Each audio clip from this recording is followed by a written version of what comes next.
आत्मीय भाइयों और बहनों, आपको पुस्तक गुरु गीता लेखक ब्रह्म वर्चस्व निवेदक डॉक्टर प्रणव पांड्या आपको पढ़कर सुना रहे थे। आइए सुनते हैं। भगवान भोलेनाथ द्वारा गुरु गीता के अगले मंत्रों में बोध कराया समर्पण, विसर्जन और विलय। मित्रों, गुरु गीता के महामंत्रों में साधना जीवन का परम सत्य निहित है। इनमें वह परम रहस्य संजोया है जिसके आचरण का स्पर्श पारसमणि की भांति है, जो छूने भर से साधक के अनगढ़ जीवन और कुसंस्कारों को आमूलचूल बदल देता है। गुरु कृपा से मानवीय कमियां, कमजोरियां ईश्वरीय विभूतियों व उपलब्धियों में बदल जाती हैं। गुरु निष्ठा से क्या नहीं हो सकता? गुरु निष्ठा से क्या नहीं हो सकता? इस प्रश्न चिन्ह का एक ही उत्तर है, सब कुछ संभव है। सब कुछ संभव है। इसलिए हानि में, लाभ में, यश में, अपयश में, जीवन में, मरण में, किसी भी स्थिति में सदगुरु का आश्रय नहीं छोड़ना चाहिए, क्योंकि परम कृपाल सदगुरु का प्रत्येक अनुदान उनकी कृपा ही है। ये अनुदान सुख भरे हो या फिर दुख से सने हो, ये अनुदान सुख भरे हो या दुख से सने हो, साधक की साधनामय जीवन के लिए कल्याणकारी ही है। परम रहस्य सदगुरु की कृपा भी बड़ी ही रहस्यमय होती है। इसका बौद्धिक विवेचन किसी भी तरह संभव नहीं, किसी भी तरह संभव नहीं। इसे तो बस सजल भावनाओं में ग्रहण किया जा सकता है, सजल भावनाओं में ग्रहण किया जा सकता है। गुरु गीता के उपर्युक्त मंत्रों में इसके धारण ग्रहण की कतिपय विधियों का उल्लेख किया गया है। गुरुदेव की छवि का स्मरण, उनके नाम का जप, जीवन की विपरीतताओं में भी गुरुवर की आज्ञा का निष्ठापूर्वक पालन साधक को गुरु कृपा का सहज अधिकारी बनाता है। गुरु के मुख में तो ब्रह्म का वास है।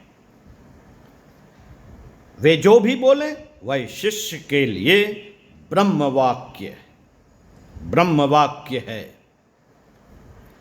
गुरु कृपा ही साधक को ब्रह्मानुभूति का वरदान देती है। परम पतिव्रता स्त्री जिस तरह से हमेशा हमेशा ही अपने पति का ध्यान करती है, ठीक उसी तरह से साधक को अपने गुरु का ध्यान करना चाहिए। यह ध्यान इतना प्रगाढ़ हो कि उसे अपना आश्रय, जाति, कुल, गोत्र सभी कुछ भूल जाए। गुरु के अलावा कोई अन्य भावना उसे न भाए। इस भक्ति कथा में नई कड़ी जोड़ते हुए भगवान महादेव माता पार्वती को समझाते हैं। क्या समझाते हैं?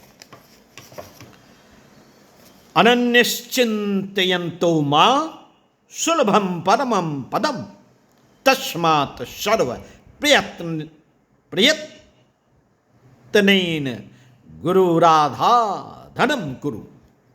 त्रैलोक्ये स्फुटवक्तारो देवाद्य सुरपन्नगः गुरुवक्त्रस्थिता विद्या गुरुभक्त्या तु लभ्यते।